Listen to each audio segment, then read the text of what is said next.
The last method you're going to learn to solve a system of linear equations is the elimination method. So go ahead and get your date and page number down and your learning target, and you put all this in your table of contents. The elimination method is exactly what it sounds like. Something is going to be eliminated whenever you do this method. So that should help you remember how to call it.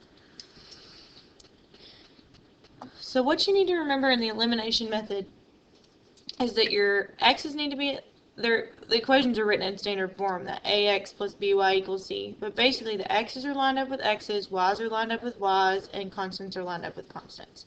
And your equal signs are lined up. And as long as that happens, whenever you add these two equations together, something will cancel. Now this doesn't happen every time, and you're going to have to learn how to manipulate it a little bit in class. But notice that if I added these two equations together, 2x plus 2x is 8x. 5y minus 5y cancels, or is eliminated.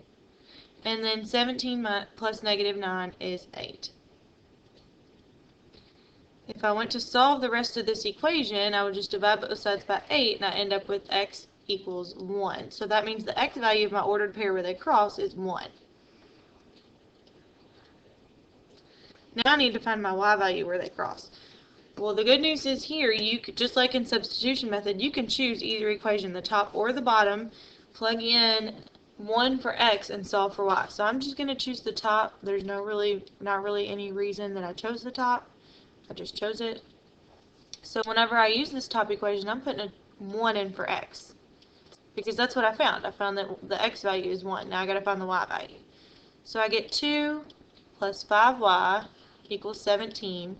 Solve for y, so I need to move 2 to the other side. And I get 5y equals 15. Divide both sides by 5. And the y value of my equation is 3. And if you had chosen the second equation, you should get 3 as well whenever you plug in 1 for x.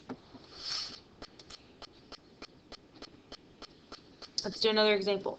First thing you need to make sure is the x's are lined up with x's, y's are lined up with y's, and constants are lined up with constants. So let's try to add them together and see if anything cancels. 3x plus negative 3x is 0x, so that cancels, and I'm left with 7y equals, add these together, and I get a negative 14. Well, I can continue to solve this for y. I'm going to divide both sides by 7. And y equals negative 2. That means the y value where they cross is negative 2. So now I'm going to find my x value. And just because I chose the top equation last time, I'll choose the second equation this time to show you that they both work. There's the second equation. And I'm going to put negative 2 in for y, because that's what I found y equals.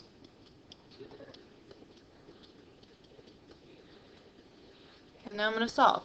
I get negative 3x plus, well, 4 times negative 2 is negative 8.